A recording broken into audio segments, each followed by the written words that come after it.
ओम ज्ञानतिमिरान्धस्य ज्ञानञ्जनशलाकाय चक्षुरुन्मीलितं येन तस्मै श्रीगुरवे नमः। वाञ्छाकल्पतरुभ्यश्च कृपा सिन्धुभ्येव च पतितानां पावनेभ्यो वैष्णवेभ्यो नमो नमः। जय श्री कृष्ण चैतन्य प्रभु नित्यानंद श्री अद्वैत गदाधर शिवासादि गौर भगवन्। हरे कृष्ण कृष्ण कृष्ण हरे हरे, हरे राम राम राम हरे हरे। तो कल स्टॉप किया है हमने चैप्टर 18 अष्टादश अध्याय मध्य खंड एंड बहुत लंबा श्लोक पढ़ा था 73 श्लोका नंबर से 97 तक। तो अब उसका मीनिंग जान लेते हैं। हे भुवन सुंदर, आपकी गुण गाथा सुनकर दुष्कर त्रिविधा अंग ताप दूर हो जाते हैं। जो 3 ताप है वो दूर हो जाते हैं। आपके रूप दर्शन से सब निधियों की प्राप्ति हो जाती है।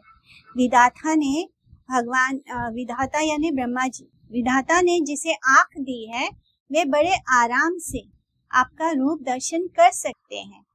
हे यदु सिंह, आपके यश की महिमा सुनकर हृदय निर्लज होकर आपके पास चला आया है। तो ये कौन लिख रहा है?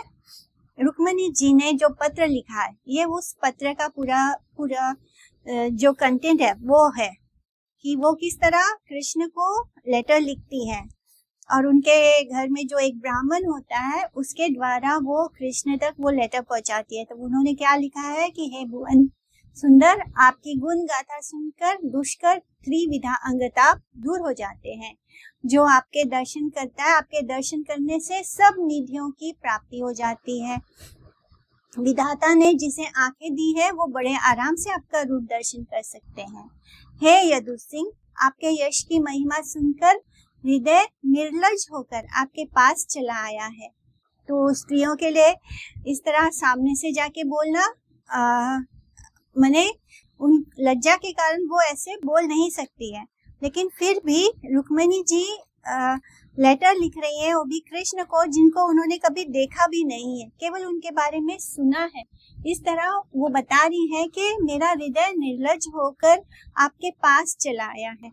जगत में ऐसी कौन कुलवती धीर नारी है जो मौका पाकर आपके चरणों की सेवा ना करे। आपके बिना विद्या, कुल, शील, धन, रूप, वेश, धाम आदि सब व्यर्थ है। हे देवताओं के नाथ, मेरी धृष्टता को क्षमा कर दीजिए। अपने हृदय को मैं रोक नहीं पा रही हूँ, वह आप में मिल गया है। अतएव आपके चरण युगल का मैंने वरण कर लिया है। मन, प्राण, बुद्धि सब मैं आपको अर्पित कर चुकी हूँ। मुझे पत्नी पद देकर अपनी दासी बना लीजिए, यानी मुझे अपनी पत्नी के रूप में स्वीकार कर लीजिए। शिशुपाल को मैं अपना जीवन साथी नहीं बनाना चाहती हूँ। हे नाथ, कृपया मुझे ग्रहण करो। सिंह का भाग श्रृंगार न छीन ले जाए। यदि मैंने व्रत दान किए हैं तो गुरु, विप्र यानी गुरु और ब्राह्मण और देवताओं की पूजा की हो और अच्युत के चरणों की सेवा मैंने सचमुच में की हो, तब गदाग्रज श्री कृष्ण मेरे प्राणेश्वर हो और शिशुपाल दूर हो जाए, यानी मुझे शिशुपाल से विवाह नहीं करना है। यही वरदान मुझे मिले। मैंने जो आज तक पूजा पाठ किया है उन सब का फल मुझे क्या चाहिए कि आप कृष्ण मुझे मेरे पति के रूप में मिल जाए और शिशुपाल हमारे जीवन से दूर हो जाए। यह निश्चय हुआ है कि कल, यानी जो उसके घर में सब प्लान हुआ है उसके अनुसार कल मेरा विवाह रचाया जाएगा। आप देर मत करना, आज ही तुरंत चले आइए। आकर पहले विदर्भपुर के पास गुप्त भाव से रहना, छुप कर रहना, फिर सारी सेनाओं को साथ लेकर समाज में आना। जब सबके सामने आना हो तो क्या करना, पहले आकर वहां पर गुप्त भाव से रहना, उसके बाद सब सेना लेकर सबके साथ आना, सेना के साथ। फिर चेदीराज, साल्व, जरासंध, ये जो 3 लोग हैं, इन सबको मत कर अपना बाहुबल दिखाकर मुझे हरण कर लेना। हे प्रभु, दंभ प्रकाशित करने का यही समय है। आपकी प्रिया शिशुपाल के योग्य नहीं है। बंधु वध के बिना आप मुझे हरण कर लेना, यानी मेरे किसी भाई बंधु का वध मत करना। बस ऐसे उनको डरा कर अपना दंभ प्रकाशित करके मुझे हरण कर लेना। इसका उपाय मैं आपके चरणों में निवेदन करती हूँ। कुल धर्म के अनुसार विवाह से पहले दिन, यानी फिर वो बता रही है, पूरा प्लानिंग बताती है कि कैसे क्या होने वाला है। कि जो कुल धर्म के अनुसार जो विवाह होता है, विवाह से एक दिन पहले क्या होता है, जो नई वधू है वो भवानी के पास, दुर्गा माँ के पास जाती है और हे प्रभु, उसी अवसर पर, वही एक समय होता है जब मैं अकेली होंगी, तब आप मेरा हरण कर लेना, जिससे क्या होगा, मेरे बंधुओं को मारने का मतलब आपको ऐसा कोई सिचुएशन ही नहीं आएगा जिससे कि आपका और मेरे भाई जो हैं वो और मेरे जो परिवार के सदस्य हैं उनके साथ आपका आमना सामना नहीं होगा, जिससे कि कोई युद्ध नहीं होगा। तो हे प्रभु, उसी अवसर पर, उसी समय आप मेरा हरण कर लेना। जब वो देवी के दर्शन करने जाएंगी, उनका आशीर्वाद लेने के लिए, उस समय स्त्रियों के साथ जाएंगी, तो उस समय आप मेरा हरण कर लेना, ऐसे कहती हैं। उसके बाद बंधुओं को मत मारना, मेरा दोष क्षमा कर देना। उमापति शिव सहित सभी महानुभावों को जिस चरण धूलि से सर्वांग स्नान करने की चाहत रहती है, उस धूल की कृपा यदि आप मुझ पर ना की, तो मैं आपसे कह देती हूँ कि मैं अनशन व्रत धारण करके मर जाऊंगी, यानी मरणोपरांत मैं अनशन करूंगी। हे कमल लोचन, सुन लीजिए, जन्म जन्मांतरों तक मैं मरती रहूंगी जब तक आपके अमूल्य चरण मुझे ना मिल जाए। चलिए ब्राह्मण, चलिए शीघ्र ही कृष्ण के समीप गमन कीजिए और जाकर मेरा ये सब निवेदन उनको सुना दीजिए। इस तरह उन्होंने ब्राह्मण को बोल दिया कि उनको कृष्ण को जाकर क्या क्या बोलना है। तो इस तरह ब्राह्मण को भेज दिया कृष्ण के पास। सारा प्लानिंग किसने किया था? रुक्मणी जी ने। सारा कुछ उन्होंने बता दिया, क्या करना है, कैसे करना है, और ये भी बोला कि मेरे किसी भाई बंधु को मत मारना। त्रिविधा दुष्कर ताप, यानी आध्यात्मिक ताप, अधिभौतिक ताप, अधिदैविक ताप, ये 3 प्रकार के अपरिहार्य क्लेश जिन्हें अवश्य ही भोगना पड़ता है। यानी ये जो 3 ताप हैं, इनसे हम कभी भी बच नहीं सकते। इनसे बचने का केवल एक ही उपाय है, जो कुंती महारानी ने भी बताया है कि जब हम कृष्ण कथा सुनते हैं, भगवान की जो कथा सुनते हैं, उस कथा को सुनने से ही ये 3 ताप से हम बच सकते हैं। एहि मते बले प्रभु रुक्मणी आवेशे, सकल वैष्णव गण प्रेमे कांदे हासे। हे नारंग हया चंद्रशेखर मंदिरे, चतुर्दिके हरि ध्वनि सुनी उच्चे स्वरे। रुक्मणी के आवेश में तन्मय होकर प्रभु ने इस प्रकार से कहा कि इसे देखकर सभी वैष्णवजन प्रेम से क्रंदन भी करते जा रहे थे, हंसते भी जा रहे थे। ऐसा आनंद चंद्रशेखर के घर में हुआ था, वहां चारों ओर से ऊंचे स्वर में हरि बोल की ध्वनि सुनाई दे रही थी। तो ये सारा वृत्तांत जो हुआ अभी, ये महाप्रभु बोलते हैं, रुक्मणी के आवेश में आकर, रुक्मणी के भाव में बोलते हैं। जाग जाग जागदा के प्रभु हरिदास, नारदेरा काचे नाचे पंडित श्रीवास। तो प्रभु हरिदास सबको जगाते रहते हैं, बोलते हैं जागो जागो, पुकार रहे थे। और नारद के वेश में श्रीवास पंडित नृत्य कर रहे थे। प्रथम प्रहरे एई कौतुक विशेष, द्वितीय प्रहरे गदाधर परवेश। सुप्रभाताहान सखी करी निज संगे, ब्रह्मानंद ताहान बड़ाई बुले रंगे। हाथे नड़ी काखे डाली नेता परिधान, ब्रह्मानंद ये है न बड़ाई विद्यमान। दाकी बले हरिदास के सब तो मारा, ब्रह्मानंद बले यही मथुरा आमारा। श्रीवासा बालाए दुई कहा रावनीता, ब्रह्मानंद बले केने जिज्ञासा वारता। श्रीवासा बालाए जानी वारे नाजू आए, हया बली ब्रह्मानंद मस्तक डुलाए। गंगादास बले आजी कोठाए रहीवा, ब्रह्मानंद बले तुम स्थान खानी दीवा। गंगादास बले तुम्ही जिज्ञासीला बड़ा, जिज्ञासिया कार्य नहीं झाट तुम्ही नड़ा। अद्वैता बलाए एता विचारे की काज, मातृ समा पर नारी केने देह लाज। नित्य गीते प्रिय बड़ा आमर ठाकुर, एठा एना चाह धन पाई वा प्रचुर।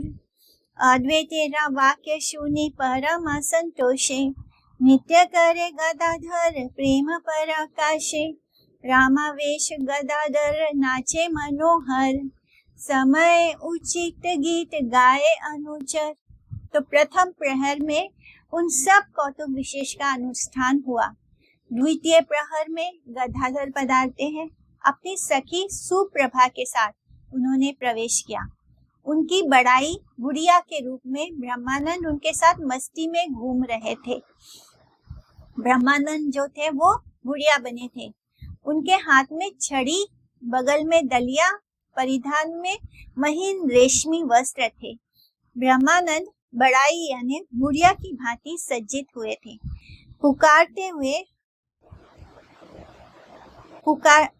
हरे कृष्ण।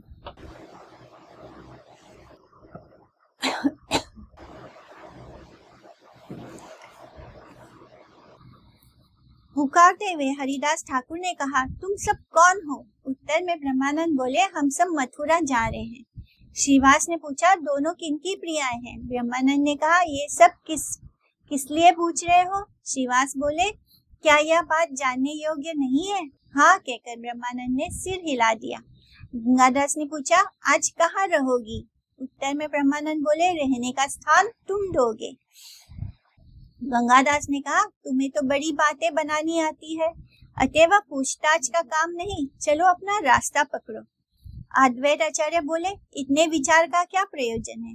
पर नारी माता के समान होती है, इनको क्यों लज्जित करते हो?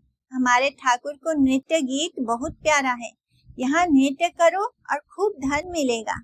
अद्वैत आचार्य के वाक्य सुनकर गदाधर प्रेम प्रकाश पूर्वक नृत्य करने लगे। रमा के वेश में गदाधर मनोहर नृत्य कर रहे थे और अनुचर जन समयोचित गीत गा रहे थे। गदाधर नृत्य देखी आछे को न जना, विवला हैया नहीं करे ना क्रंदना।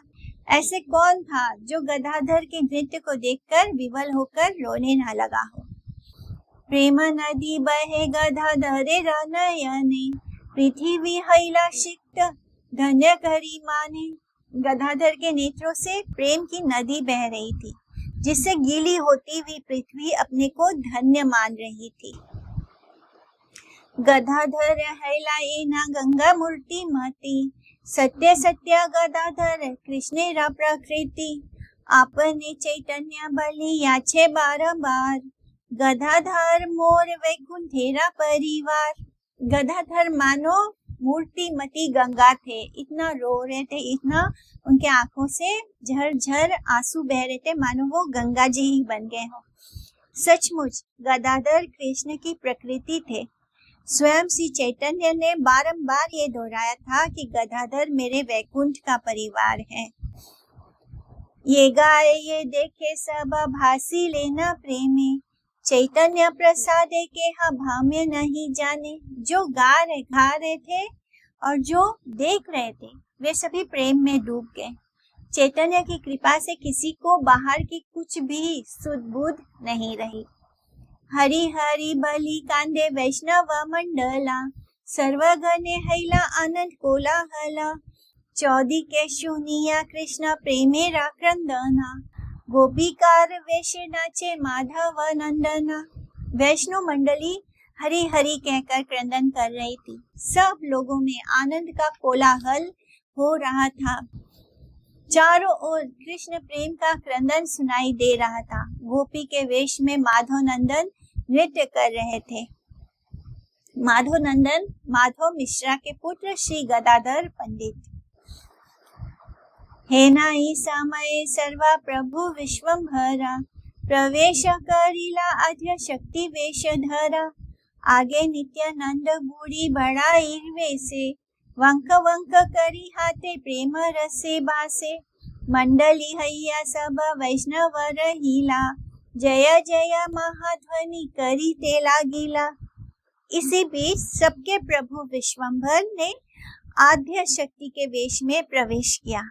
उनके आगे आगे नित्यानंद बड़ी बूढ़ी वृद्धा के वेश में आ रहे थे।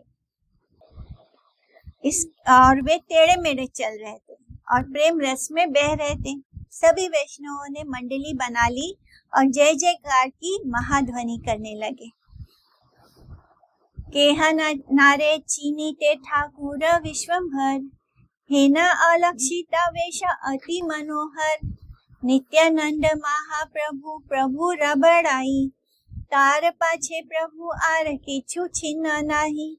अतएव सबे चीनी लेना प्रभु एई, वेशा के हे लखीते न पारे प्रभु सेई। सिंधु अहिते प्रत्यक्षा की हैला कमला, रघु सिंह गृहिणी की जानकी आईला। कीवा महालक्ष्मी कीवा आईला पार्वती, कीवा वृंदावनेरा संपत्ति मूर्तिमती। कीवा भागीरथी कीवा रूपवती दया, कीवा सेई महेश मोहिनी महामाया। एई मते अन्यो अन्य सर्व जने जने,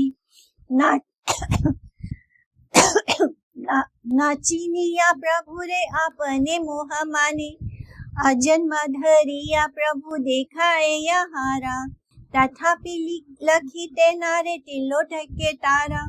अनेरा की दाय आई ना पारे चीनीते, आई बले लक्ष्मी कीवा आई ला नाचीते। अचिंत्या अव्यक्त कीवा महायोगेश्वरी, भक्ति रस स्वरूपा हैला आपनी श्रीहरि। तो जो पहले कभी नहीं देखा गया था, ऐसे अति मनोहर वेश को धारण करने वाले ठाकुर विश्वम्भर महाप्रभु को कोई पहचान नहीं पाया। नित्यानंद महाप्रभु प्रभु के लिए बड़ी बूढ़ी बने थे, यानी एक बूढ़ी औरत बने थे और प्रभु उनके पीछे पीछे चल रहे थे। बड़ी बूढ़ी यानी वो उनका नाम मैं भूल गई, जो हम ब्रज में जो उनका नाम मैं भूल गई हूँ, जो वृद्ध लेडी होती है ब्रज में, पौर्णमासी देवी, तो वही बने हैं नित्यानंद प्रभु।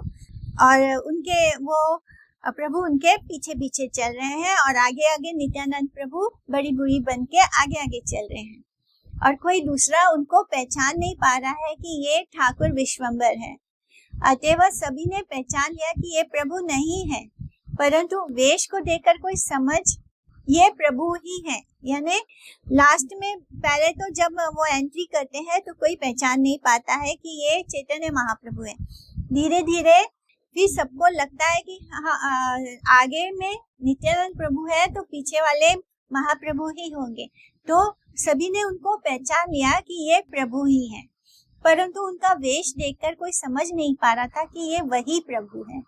ऐसे लग रहा था कि सिंधु से कमला प्रत्यक्ष रूप से गोचारीभूत हुई है, यानी साक्षात लक्ष्मी जी ही प्रकट हुई है, अथवा रघु सिंह की गृहिणी जानकी आई हुई है, यानी सीता जी आई है, अथवा महालक्ष्मी या पार्वती पधारी है, अथवा वृंदावन की मूर्तिमती संपत्ति आई हुई है। हो सकता है, यानी उनको कोई ना कोई लग रहा है, पर कौन है ये समझ नहीं पा रहे।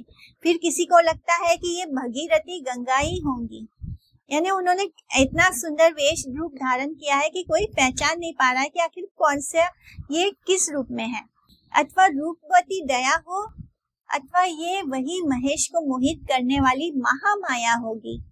इस प्रकार सभी आपस में विचार विमर्श करने लगे, परंतु मोह के कारण कोई प्रभु को पहचान नहीं पाया।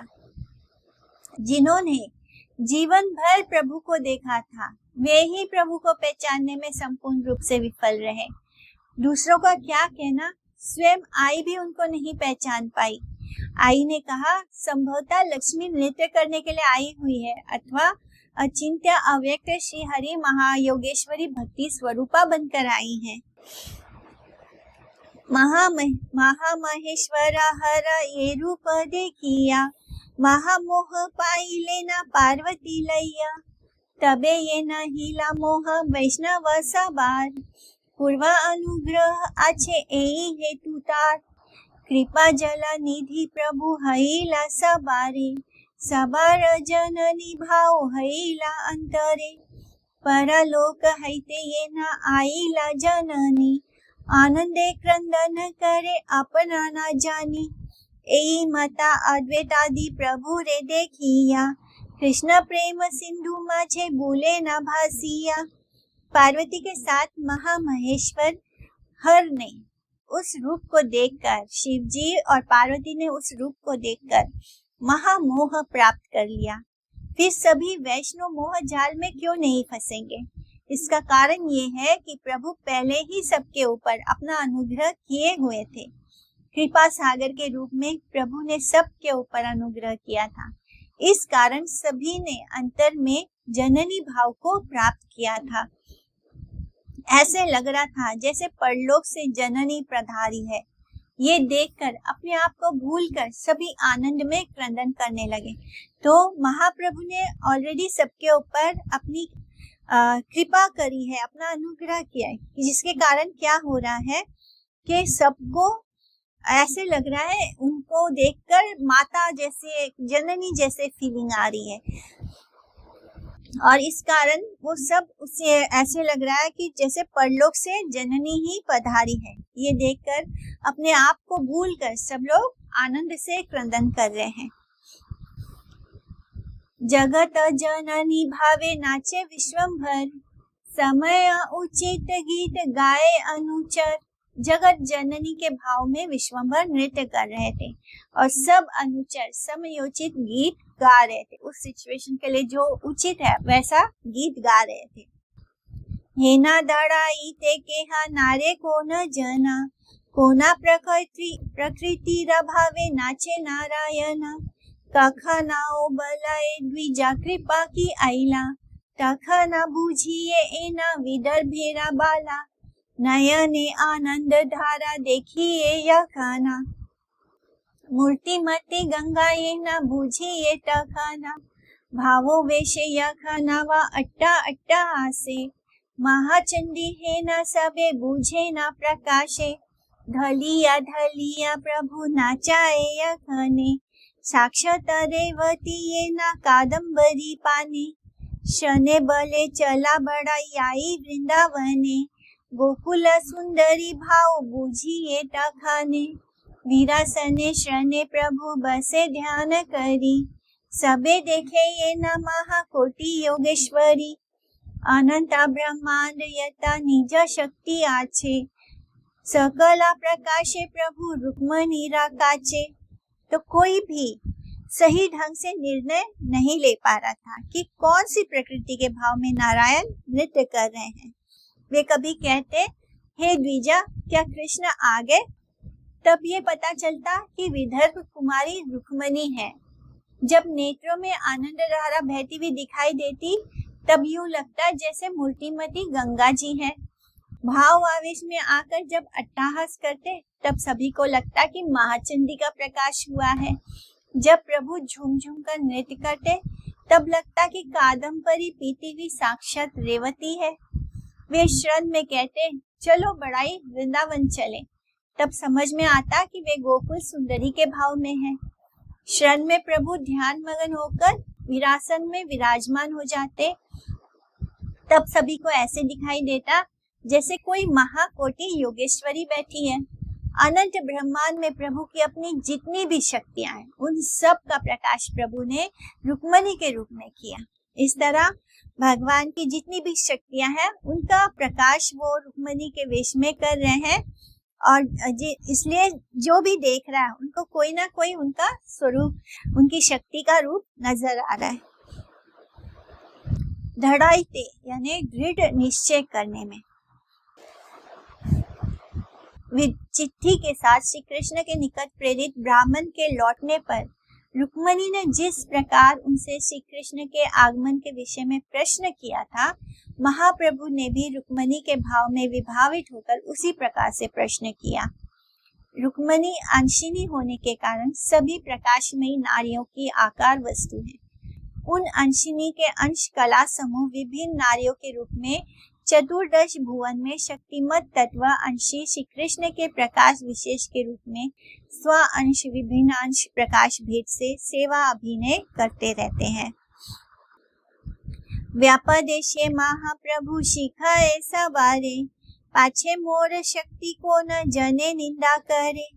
लौकिका वैदिका यथा किछु कृष्ण शक्ति, सबार सम्माने हया कृष्ण दृढ़ भक्ति। देवाद्रोहे करिले कृष्णेरा बड़ा दुख, गण सह कृष्ण पूजा करिले से सुख।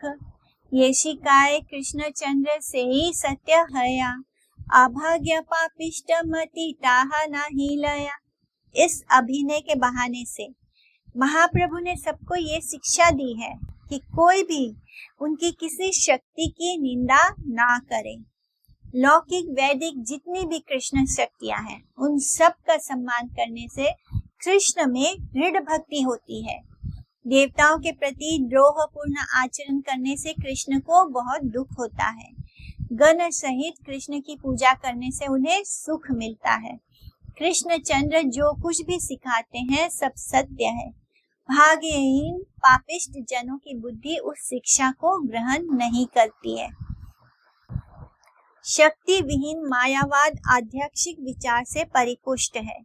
विष्णु शक्ति को भी रूढ़ शक्ति मानते हुए निर्विशेषवादी शक्ति को त्याग देते हैं। जड़ सविशेषवादी लोग ब्रह्मांड रूपी भांड को अपने उदर में समाये रखने वाले जगत जननी महेश मोहिनी को प्रापंचिक सुख दुख की अधिष्ठात्री जानकर उनमें दोषों को आरोप करते हैं। अंतरंगा रूप स्वरूप शक्ति को कोई माया शक्ति से अभिन्न समझकर उसकी निंदा ना कर बैठे। इस विचार से श्री गौर सुंदर ने जीवों को शिक्षा देने के लिए शक्ति शक्तिमान की अभिन्नता की जानकारी देने के उद्देश्य से रुक्मणी के रूप में सेवा अभिनय किया था।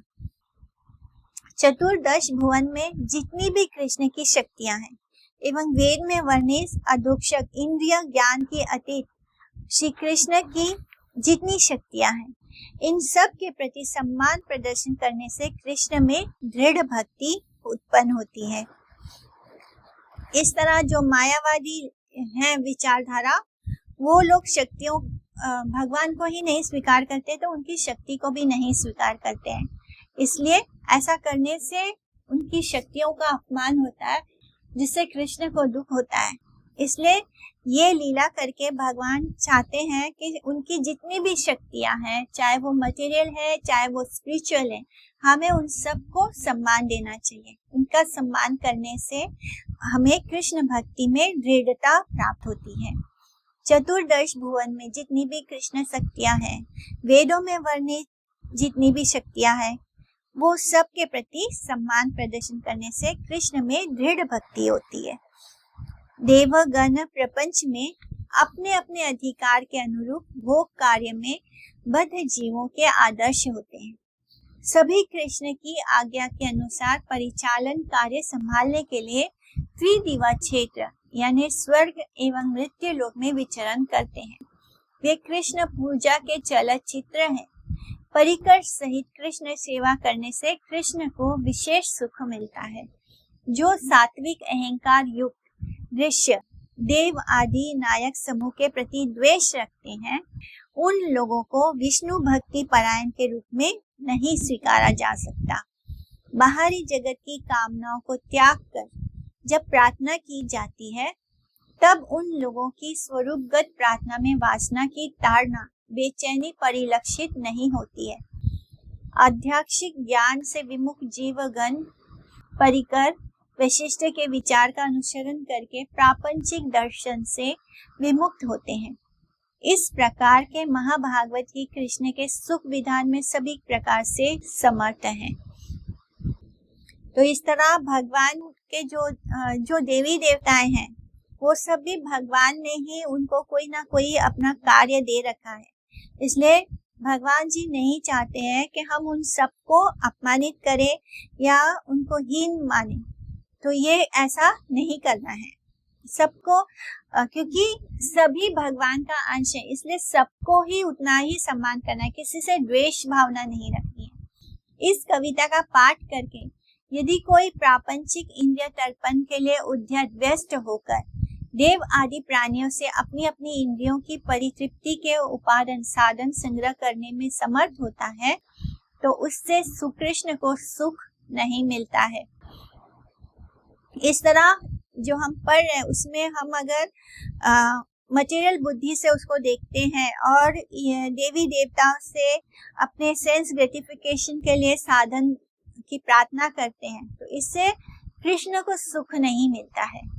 प्रपंच को भोग करने के लिए पागल जनगण देवताओं एवं मनुष्यों को भोग करने के उद्देश्य से अपने आप को भोगी वेश में सज्जित करते हैं और इस प्रकार कृष्ण सेवा से विमुखता के कारण कृष्ण को बहुत बड़ा दुख होता है एवं ऐसी देव पूजा को कपट अथवा देव विरोध मात्र जानकर कृष्ण इससे संतुष्ट नहीं होते।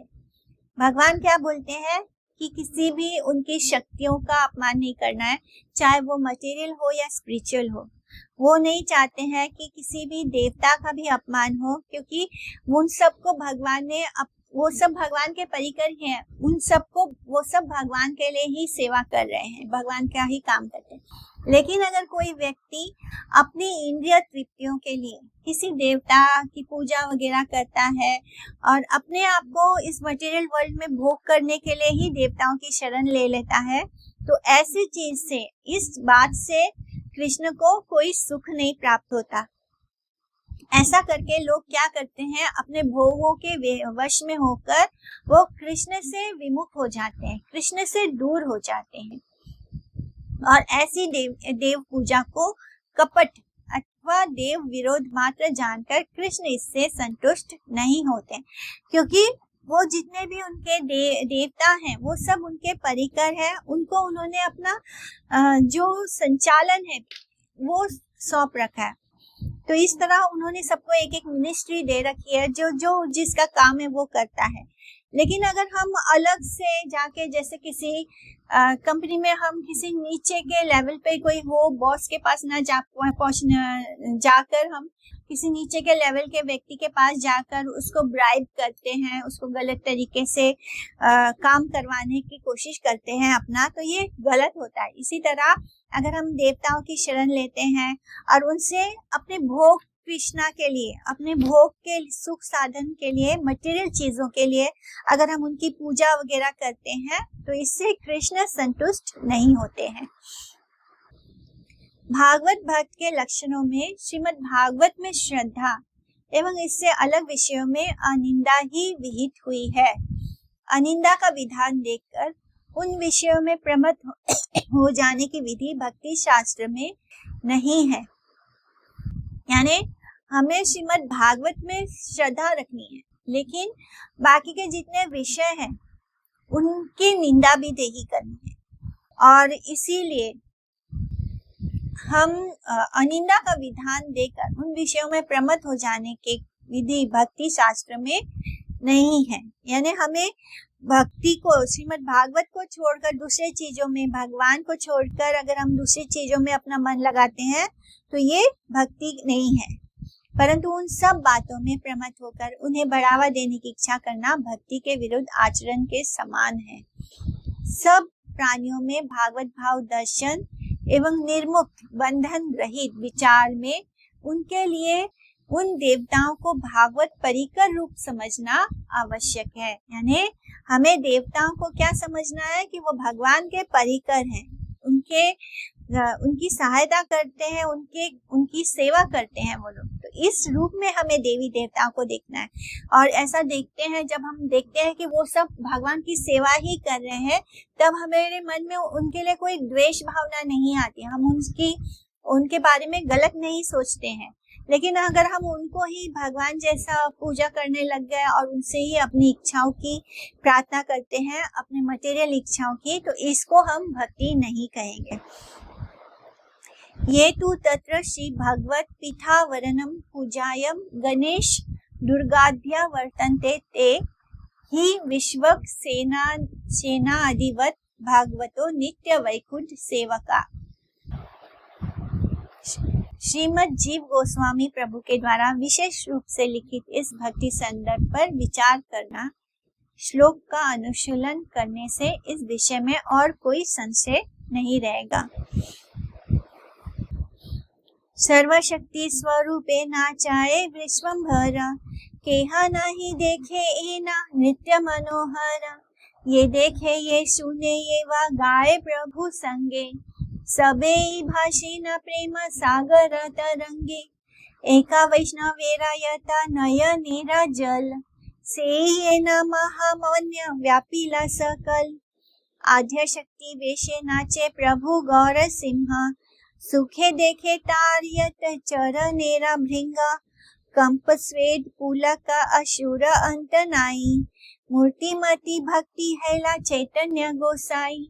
नाचे ना ठाकुर धरी नित्यानंद हाथ, हे से कटाक्ष स्वभाव बलिते शक्ति का। तो सभी शक्ति स्वरूपों में विश्वंभर नृत्य कर रहे थे। उनकी जितनी भी शक्तियां, उन सब का की झलक उनके नृत्य में मिल रही थी। ऐसा मनोहर नृत्य पहले कभी किसी ने नहीं देखा था। देखने वाले, सुनने वाले और प्रभु के साथ कीर्तन करने वाले सभी प्रेम के सागर की लहरों में बह रहे थे। एक वैष्णव की आंखों से जितना जल निकल रहा था, लगता था मानो वही महाबाढ़ के रूप में चारों ओर व्याप्त हो रहा है। आद्य शक्ति के वेश में प्रभु गौर सिंह नृत्य कर रहे थे। उनके चरण कमलों के सभी भृंग आनंद से उस नृत्य को देख रहे थे।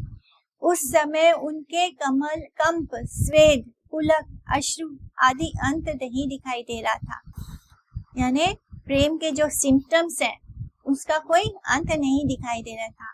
उनके चरण कमलों के सभी भृंग, यानी भौरा कैसा होता है, वो फूल में मंडराता रहता है। तो जितने भी भक्त हैं उनको क्या कहा गया है, उनके चरण कमलों के भृंग, भृंग यानी भौरा। तो सभी महाप्रभु के चरण कमलों के भृंग है। इस तरह चैतन्य गोसाई उस समय मूर्तिमती भक्ति बने हुए थे, यानी भक्ति पर्सोनिफाइड। तो मूर्तिमती भक्ति बने हुए थे। नित्यानंद का हाथ पकड़कर ठाकुर नृत्य कर रहे थे। नृत्य करते समय उनके कटाक्ष स्वभाव का वर्णन करने की शक्ति किसमें है? भगवान आद्य शक्ति आध्यक्षिक